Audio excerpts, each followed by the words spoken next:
Hello, আমার নতুন একটা ব্লগে সবাইকে অনেক অনেক স্বাগত। তোমরা তো বুঝেই গেছো থাম্বনেল আর টাইটেল দেখে আমি কি বানাতে চলেছি।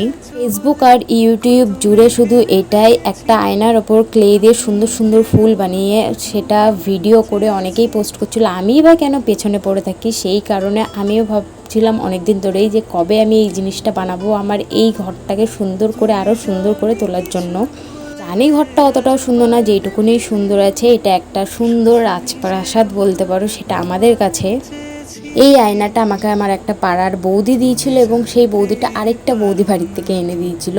যাই হোক, আয়নাটা পেয়ে তো আমি প্রচণ্ড খুশি হয়েছিলাম, কারণ এই আয়নাটার মানে কাটিংটা খুব সুন্দর ছিল, যেটার মধ্যে পুরোটা আমি ডেকোরেট করার পর আরও সুন্দর হয়ে উঠেছিল। যাই হোক, প্রথমে এই আয়নাটার পেছনে যেহেতু কোনো রকম ফ্রেম ছিল না, সেই কারণে ভেঙে যাওয়ার ভয়টাও বেশি ছিল। তার জন্য আমি একটা পিসবোর্ডকে নিয়ে সেই কাটিংয়ে কেটে তারপরে গ্লুগান দিয়ে আঠা দিয়ে তারপরে সেই আয়নাটাকে সেট করলাম এবং সেখানে একটা দড়িও দিয়ে দিলাম, কারণ তাহলে ঝোলাতে সুবিধা হবে আমার কোথাও একটা রেখে।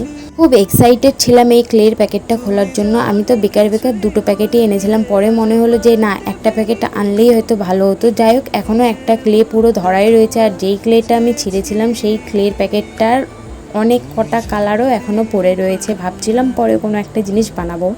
আমি ফার্স্ট টাইম ক্লে ধরেছিলাম এবং আমার খুব ভালো লেগেছিলো। তারপর ক্লেগুলোকে নিয়ে ঠিকঠাকভাবে গোল করে তারপরে একটা লম্বা শেপ দিয়ে তাকে সাইজ করে কেটে এরকম গোল গোল করে ফুল বানিয়ে নিয়েছিলাম। চলো এরপরে এক এক করে ফুলগুলো বানিয়ে নিই। যেহেতু আমি অনেক রাতে বসেছিলাম এই ভিডিওটা করার জন্য, সেই কারণে একা করতে গেলে অনেক রাত হয়ে যেত। তাও আমরা দুই বান্ধবী মিলে, আমি আর প্রীতি মিলে করছিলাম। রাত 11টাও তাও বেজে গেছিলো এই ক্লের পুরোটা কমপ্লিট করতে, 11:30।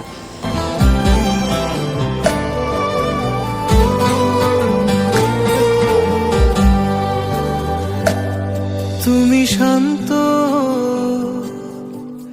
তবুও কি চেয়েছি এমন।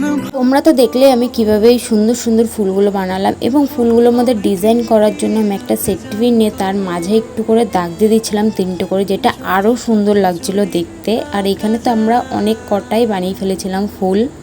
তোমরা ভিডিওটার সাথে একটু অ্যাডজাস্ট করে নিও, কারণ এখন ভিডিও এডিটিং করতে বসে দেখি যখন ফুলগুলো সুন্দর করে ডিজাইন করছিলাম তখন ভিডিওটার বাইরেই চলে গেছে অনেক কটা ফুল।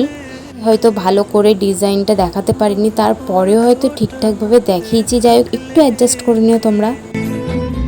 কিভাবে জীবন বাঁচা যায়, তুমি অন্য ঘরেই থেকো।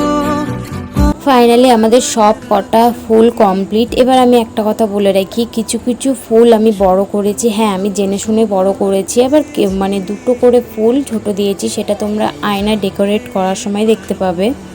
তারপরে ফুলগুলোর মধ্যে আঠা দিয়ে এক এক করে আয়নার মধ্যে বসিয়ে দিলাম। এরপরে জিনিসটা আরও সুন্দর হবে। পরে অনেকটা লেট হয়ে যাচ্ছিল বলে আমি আঠা লাগিয়ে দিচ্ছিলাম এবং প্রীতি ফুলগুলোকে বসিয়ে দিচ্ছিল। কত ভালোবেসেছি তুমি জানতেই পারো না, কত ভালোবেসেছি তুমি জানতেই পারো না।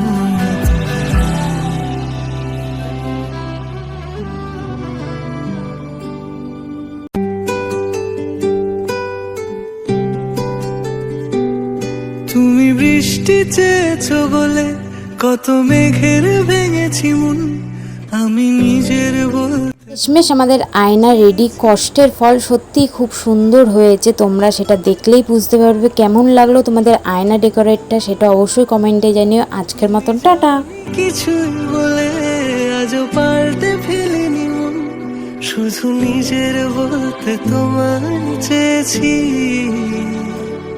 তুমি জানতেই পারো না তোমায় কত ভালোবেসেছি। ও তুমি জানতেই